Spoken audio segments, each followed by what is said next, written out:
¿Es un manual? Sí, pero no da instrucciones. Abre puertas. Está pensado para gente curiosa que a veces se siente lejos de los museos. Este manual no dice así se hace, sino prueba esto y fíjate qué pasa. Invita a mirar, tocar, intervenir, a dudar. Es una excusa para pensar juntos qué es un museo y cómo se vive. Si alguna vez pensaste que los museos no eran para vos, este manual sí lo es. Vamos a hablar de museos. ¡Vamos!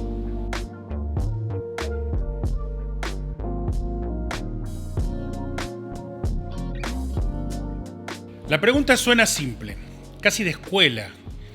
Es un término popular, de uso cotidiano, que se aplica a cosas diversas. ¿Qué es un museo hoy? Y cada vez que me repito la pregunta, me doy cuenta que no hay una sola respuesta. La RAE, por ejemplo, lo resume de esta manera. Un museo es una institución que conserva, expone y difunde colecciones de valor artístico, cultural o científico, y al mismo tiempo el edificio o lugar donde todo eso sucede. Breve, está bien, es claro también, se queda corto, porque un museo no es solo un edificio, un museo no es solo una colección, no es solo lo que se exhibe y no es solo para educar. Hoy un museo puede ser muchas cosas. Y esa es la pregunta con la que arrancamos. ¿Qué es un museo hoy? Para la letra oficial, vamos al ICOM, el Consejo Internacional de Museos, creado en 1946 por la UNESCO y presente en más de 140 países. Su definición, actualizada en Praga 2022, dice más o menos así. Un museo es una institución permanente sin fines de lucro, abierta al público y al servicio de la sociedad. Investiga, colecciona, conserva, interpreta y exhibe patrimonio material e inmaterial. Debe ser accesible e inclusivo, fomentar diversidad y sostenibilidad, y trabajar con las comunidades para ofrecer experiencias de educación, disfrute y conocimiento. Bueno, suena bien, ¿verdad? Ahora, ¿cómo se verá eso en la práctica? ¿Y qué pasa si lo cruzamos con la idea de un museo siempre inédito, capaz de sorprendernos cada vez que lo visitamos? ¿Un museo como laboratorio de participación ciudadana? Bueno, ahí arranca nuestro manual de uso. No voy a responder solo. Somos varios, tanteando respuestas, construyendo una definición que no se cierre, sino que se abra. Pero, antes de pensar el museo de hoy, vamos un momento para atrás. Porque para entender qué es y qué puede ser un museo, también hay que mirar qué fue. Las primeras formas de coleccionar, de guardar, de mostrar, de ordenar, dicen mucho sobre lo que vino después. ¿Empezamos por ahí?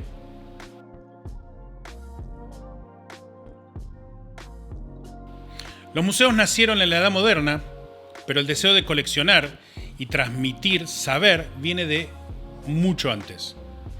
En Mesopotamia, hacia el año 530 a.C., se fundó lo que se considera el primer antecedente conocido. El Museo de Engal-Dinana, en la ciudad de Ur, donde una princesa babilónica organizó artefactos de diferentes épocas con etiquetas explicativas trilingües. Sin embargo, estas formas de exposición todavía no tenían una estructura institucional ni una lógica pedagógica permanente. En el caso del Museo de Alejandría, en Egipto, se trataba más de un centro de saber que de una exposición pública. Funcionaba la biblioteca y distintas academias de estudio, pero no era un museo todavía. Aún así, estas experiencias sentaron una base conceptual. La reunión de objetos con valor simbólico, histórico o natural en el mismo espacio, con la intención de preservar y transmitir conocimiento. El germen del museo estaba ahí, aunque todavía sin puertas ni cartel que dijera museo.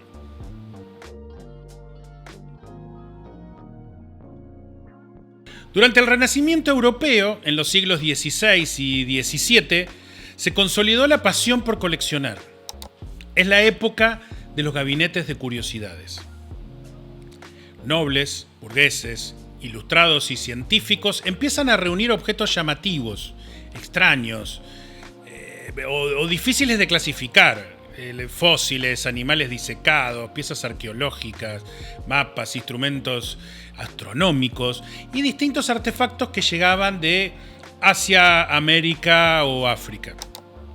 Estas colecciones no solo eran una manera de ordenar lo desconocido y de entender el mundo, sino también una forma de ostentar poder y prestigio.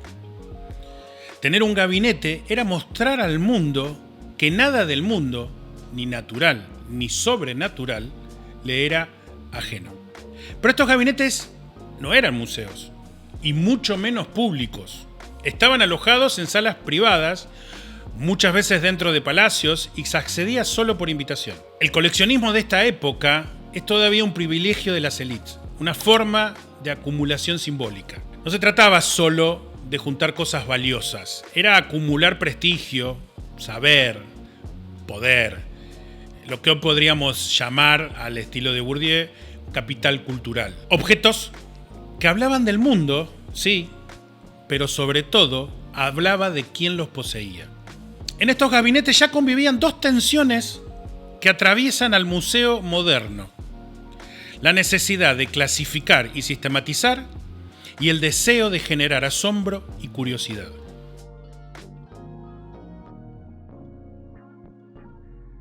A partir del siglo XVII, y especialmente en el XVIII, algunas colecciones privadas empiezan a abrirse al público.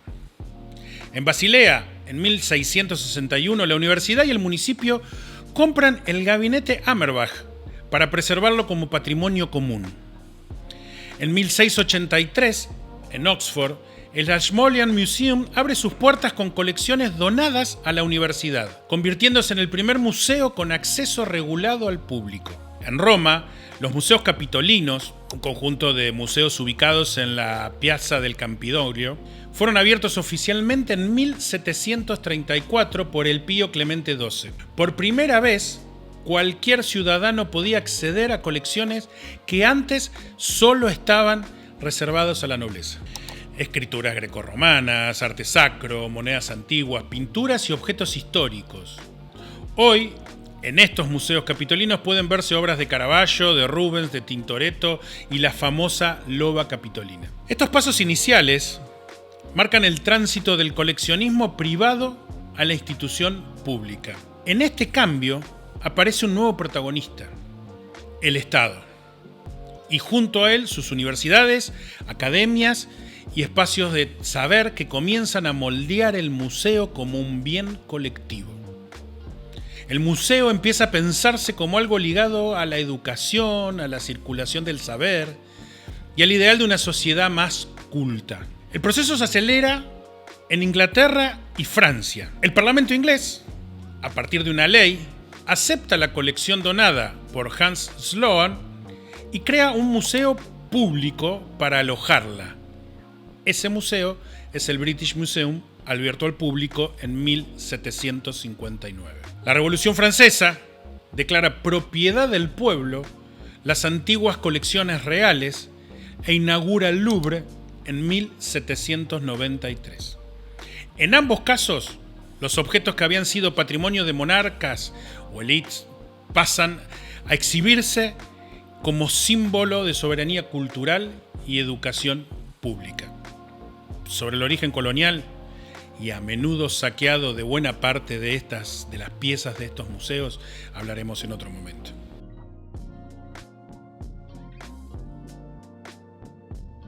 Al British y al Louvre, mencionados antes, se le suma el Rijksmuseum en los Países Bajos, que en el 1800 nace como colección estatal y con la intención clara de contar una historia nacional. El siglo XIX es el tiempo en que el museo se consolida como herramienta cultural del Estado-Nación.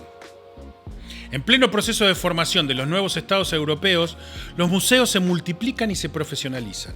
Surgen museos nacionales en toda Europa. El Museo Nacional de Hungría, el de Dinamarca, el del Prado en Madrid, el Hermitage en San Petersburgo, entre muchos otros. Ya no se trata solo de conservar y exhibir objetos, sino de narrar una historia, la historia del país, de sus orígenes, de sus grandes héroes, de su arte. El museo se convierte en una herramienta de construcción identitaria. En sus salas se organizan relatos sobre la nación, se legitiman discursos oficiales y se refuerzan valores considerados universales. Pero también, en muchos casos, funcionan como espacio de legitimación del colonialismo y la expansión imperial. Las colecciones etnográficas y arqueológicas de los museos europeos se conforman en gran medida a partir del saqueo cultural en territorio colonizado. Mientras, en Estados Unidos, el modelo de un museo toma sus propias formas. En 1846 se crea la Smithsonian Institution en Washington, D.C., con un perfil enciclopédico y federal. El Met, en Nueva York, surge como proyecto de museo universal para el pueblo estadounidense, inaugurado en 1872. Es decir, no se trata solo de imitar a Europa, sino que en Estados Unidos el museo se asocia desde el inicio con la idea de progreso nacional, ciencia, educación pública y acceso masivo.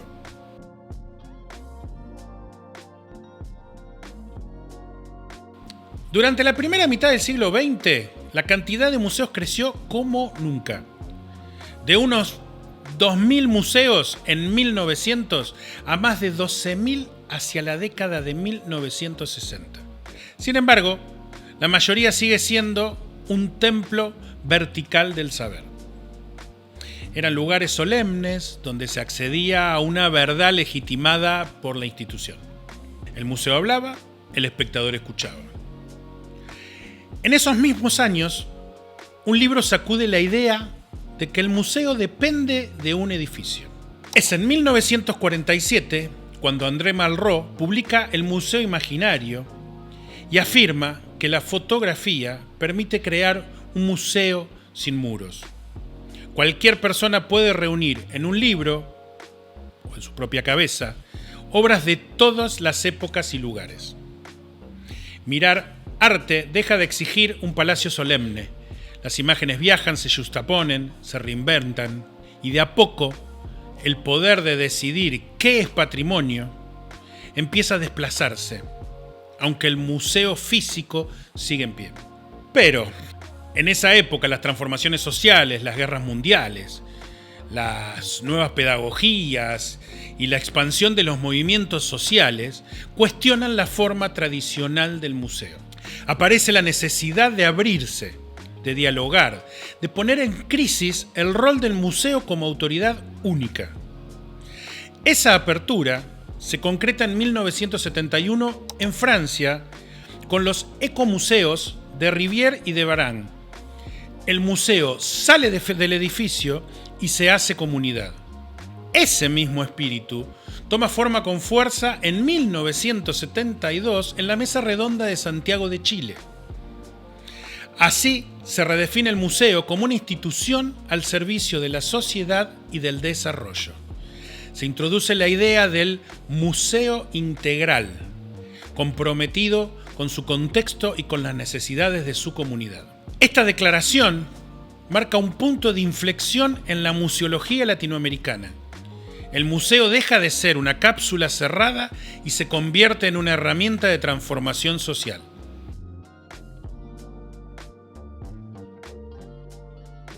En el libro de Stephen Weil, Haciendo que los museos importen, aparece un ejercicio especulativo en el que el personal del museo responde al cese inevitable del universo. En su carta decía: la humanidad nunca volverá a ser la misma. A medida que el reloj avanza, las personas, las comunidades y las naciones se comportarán de maneras completamente impredecibles. Esto se reflejará en obras de arte, arquitectura, diseño de objetos, publicaciones. El museo, por su parte, deberá haber eliminado gradualmente hasta el último vestigio de infraestructura, y todos sus recursos deberán ser destinados al uso público. Y es que más que pensar que es un museo, me gusta pensar el museo en posibilidad, es decir, qué podemos hacer con los museos.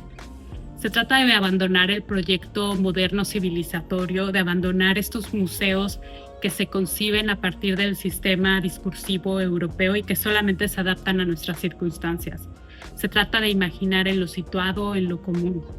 Necesitamos espacios otros que sean determinados fuera de la lógica de las élites, de los estados, del capital. Los museos importan porque la memoria nos pertenece. En el no todavía del fin de los tiempos, pero en la urgencia de su suceso, la memoria ha habitado los museos como centros de vacunación, refugio para migrantes, como despensas comunitarias. Quizá eso es lo que podemos hacer con los museos, espacios ocupados que compensen lo que el mundo sistemáticamente no nos ha permitido. Después del impulso de los ecomuseos y de la Mesa de Santiago de Chile, la nueva museología gana fuerzas en los 80 y los 90. El museo debe estar anclado en su territorio, responder a su entorno, vincularse con su comunidad. Se descentraliza, se vuelve más horizontal, se convierte en proceso. Hola, ante la invitación a pensar qué es museo, me gustaría retrucar o devolver la pregunta con otra, que es ¿cuándo sucede museo? Ya que más que pensar al museo como un lugar desde su objetualidad o desde esas superficies materiales, me gusta pensar a los museos como práctica, como secuencias de acciones, como provocaciones humanas para el encuentro. Entonces, de ese modo generar profundidades, muchas veces desde una propuesta o desde un enfoque pedagógico. No puedo pensar los museos sin pensar que son más que lugares que dan cuenta o explican al mundo a partir de la pregunta ¿qué es esto? Creo que son espacios de potencias que aluden, o me gusta que aludan a la pregunta de qué nos está pasando con el mundo o en el mundo. Poder pensar desde ese potencial pedagógico, no en modo explicación, sino en provocación para el encuentro, desde múltiples dimensiones, más allá que la informativa, poder abordar dimensiones del ser y estar con esa potencia ontológica y con esa dificultad muchas veces filosófica para definir, ¿no? Entonces, si los museos fueran más espacios de indefinición que nos invitan a encontrar respuestas o a seguir generando preguntas, creo que podemos desde ahí actualizar los museos para, desde esa motivación, no explicarnos, sino encontrarnos para construir, para sanar, para gestar comunidades, aunque efímeras, potentes. La museología social, muy desarrollada en América Latina, pone el foco en el rol del museo como plataforma para el desarrollo humano. Acá el patrimonio no son solo los objetos, sino las personas y las relaciones. El museo es espacio de encuentro, de diálogo, de fortalecimiento colectivo. Bueno, la primera pregunta que me realizan es ¿qué es para mí un museo hoy? Bueno, yo heredé de mi familia el valor de la palabra y nos ha costado muchísimo ponernos de acuerdo para que haya una definición actual de lo que es el museo. Luego de muchísimas reuniones de profesionales de todo el mundo hemos decidido sacar la definición de museo. Y yo de entrada diría, en aras al valor de la palabra, por favor, remitámonos a lo que dice esa definición de lo que debe ser un museo. ya que ahí nos daremos cuenta de cómo muchas veces creemos que trabajamos en un museo y no trabajamos en un museo, trabajamos en un espacio que es un almacén de objetos muertos inertes al servicio de unos pocos. Pero ¿qué es para mí el museo hoy? Lo mismo que era cuando empecé a trabajar en un museo hace 40 años, un espacio de conocimiento al servicio de las personas y de su desarrollo. La museología crítica, por su parte, pues se pregunta por el poder. ¿Quién decide lo que se exhibe? ¿Qué voces quedan afuera? ¿Desde dónde se narra la historia? Esta corriente impulsa exposiciones más reflexivas, inclusivas y autocríticas. Un museo hoy es contradicción, es incomodidad y es espacio público, donde conviven distintos modelos al mismo tiempo, como pueden ser un modelo neoliberal, un modelo de consumo, un modelo de entretenimiento y al mismo tiempo modelos de museos más sociales y más comunitarios. Y son espacios públicos que tenemos que defender en un contexto donde la cultura no se la ve como un derecho, sino como un bien de lujo. La museología participativa apuesta a un museo donde el público no es visitante pasivo, sino que es un visitante activo, participa de las muestras. Se diseñan proyectos colaborativos, se abre la curaduría, se reconocen los saberes diversos. How do we live rich and purposeful lives? For me, it comes down to 3 forms of connection. Connections with ourselves, connections with the natural world, and connections with each other. There are so many forces these days encouraging us to stay in connection with ourselves, with our phone, with our own ideas, with our own experiences. And so I think today it's even more crucial than ever for us to spend time in places like this, the natural world, where we connect with plants and animals and with the idea that the world and the universe is much bigger than us humans. But I also think it's crucial for us to stay connected with each other and to get really curious about each other's preferences, creations, joys, loves, fears. And I think museums are incredible places for that. That when we connect through objects and art and history and science and creativity, we connect with the differences among us. We celebrate those differences. We build empathy, we build joy, we build curiosity, we build trust. Hopefully we build peace as well. And so I believe that if we want to live rich and satisfying and sustainable lives, we need to do so in connection with the universe, with plants and animals, and with each other. And I see museums as an incredible place to connect across our differences. I hope to connect with you in a museum sometime soon. Bye. Ninguna de estas transformaciones habría sido posible sin la presencia del Estado como garante, facilitador y muchas veces impulsor de políticas culturales. Los museos comunitarios, las redes de museología social, los programas de formación y los fondos para investigación o exhibición crítica necesitan ese sostén.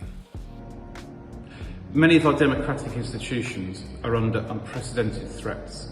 Political polarization, growing inequality, and a climate emergency have created the most disruptive of times. And I think a museum is an anchor in this time of disturbance. But to be relevant, we have to be free, open, and democratic institutions. Our galleries and our collections need to display multiple narratives where everybody's viewpoint can be heard. We need to create spaces for people to congregate, to meet one another, places for encounters where people feel they have a right to belong in a space of culture. On an individual level, museums are places for reflection and deliberation. They also enable people to be psychologically present, to be in the here and now amongst beauty and interest through our collections of art and science. In these unprecedented times of disturbance, I think we need museums more than ever as spaces for deliberation, as anchor institutions and places for congregation.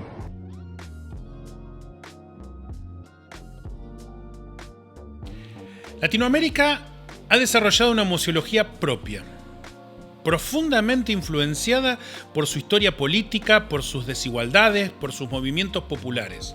Desde Oaxaca hasta Bahía Blanca, pasando por Asunción, Brasilia o Lima, la región ha producido experiencias que inspiran a otras partes del mundo.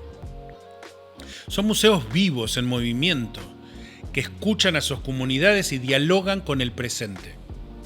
Hola, soy Esteban Torres Ormazábal, director de Museo de los Museos, donde coleccionamos museos. Para mí hoy, un museo es mucho más que un edificio con colecciones. Es una plataforma viva, ética y horizontal donde las comunidades participan, dialogan y se reconocen. Los museos educan, exhiben, preservan y comunican, pero también se transforman en espacios de encuentro, reflexión y acción colectiva. En un mundo cada vez más digital, los museos virtuales, como Museo de los Museos, cumplen un rol fundamental. Permiten el diálogo abierto, sin fronteras, y amplifican las voces de quienes antes no eran escuchados. Desde nuestra fundación, creemos que los museos deben responder a los desafíos sociales, políticos, culturales y ecológicos de nuestros tiempos. Deben ser espacios que investiguen, conserven y comuniquen con responsabilidad, pero sobre todo, que se construyan entre todas y todos. En Argentina, la historia del museo público también es antigua. En 1823 se inaugura el Museo Público de Buenos Aires, hoy el Museo Argentino de Ciencias Naturales Bernardino Rivadavia.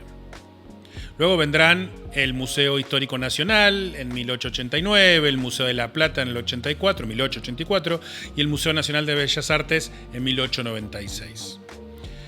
Todos estos museos fueron impulsados por el Estado y tuvieron desde sus orígenes una misión educativa y patrimonial. Hoy enfrentan nuevos desafíos. Cómo representar una sociedad plural, cómo trabajar con memoria y derechos humanos, cómo integrar nuevas tecnologías sin perder su dimensión afectiva y humana.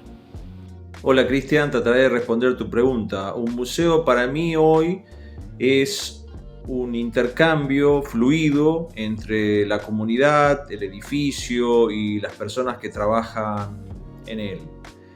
Pero debo aclarar que para muchas personas que no están vinculadas a los museos, los mismos siguen siendo un lugar en donde van cosas viejas, cosas antiguas, que es una especie de repositorio de objetos y nada más. Me parece que para que el museo sea importante en la actualidad debería haber un mayor intercambio y por lo tanto el museo debería ser un lugar en donde el fratrimonio, que es mucho más amplio que el patrimonio, sea la misma gente del lugar en el museo y no los objetos patrimoniales que están en el museo. Pero ninguna de estas experiencias latinoamericanas, ni las comunitarias, ni las nacionales, ninguna podrían haber existido sin la acción del Estado. Los museos públicos fueron fundados, sostenidos y defendidos por políticas culturales que entendían a la cultura como un derecho, no como un gasto. ¿Qué es un museo hoy? Un museo hoy debería ser y debería aspirar a ser un espacio de encuentro, un espacio de reflexión, un espacio de diálogo. Porque creo que son importantes los museos hoy. Creo que en un mundo cambiante, donde las reglas de civilidad, de lo que es verdadero o falso, de lo que puede ser comprobable científicamente o empíricamente o no, está tan bajo cuestionamiento, los museos siguen siendo aquellos espacios de confianza y de diálogo que permiten a la ciudadanía reflexionar y debatir con seguridad y con tranquilidad y con respeto. Si un museo no es algo de eso, debería entonces estar concentrándose en trabajar en aquellos aspectos de participación, de inclusión, de debate, de construcción de historias y memorias de manera participativa. Los desafíos no son pocos, especialmente en el mundo en que nos encontramos hoy, en el 2025, pero por esas mismas razones de lo que está ocurriendo, de lo que vemos alrededor del mundo, es que creo que los museos son importantes.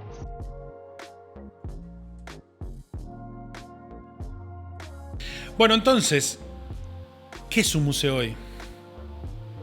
Bueno, lo primero que voy a decir para cerrar este episodio es que fue todo lo que hasta ahora fue.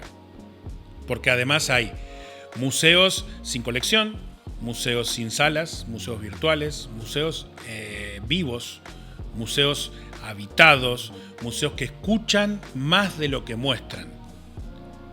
Museos que guardan objetos, pero también voces. Museos que reparan, que disputan, que cuidan a las personas, que nos ayudan a imaginar futuros posibles. El museo es una idea, no un espacio físico. Algo tiene esta institución, museo, que sigue llamando la atención de tanta gente y sirve para nombrar y despertar cosas tan distintas. No hay dudas, es una institución con historia, con prestigio, con un lugar ganado en el mundo cultural, tal vez, como dicen algunos, la más exitosa de las instituciones culturales contemporáneas. Por su prestigio justamente centenario, por su capacidad de atraer públicos diversos aún en tiempos difíciles. Eco se imaginaba, Umberto Eco, un museo siempre inédito, siempre capaz de ofrecer nuevas sorpresas. Un lugar que no te agote con salas interminables, ni cartelas o textos tediosos, sino que renueve sus relatos en cada visita, que desarme lo previsible y que mantenga viva la curiosidad, de tal manera que al entrar uno vuelva a sentirse siempre como la primera vez. Hoy, el museo público vuelve a ser un lugar de disputa, no solo por lo que exhibe, sino por el simple hecho de existir.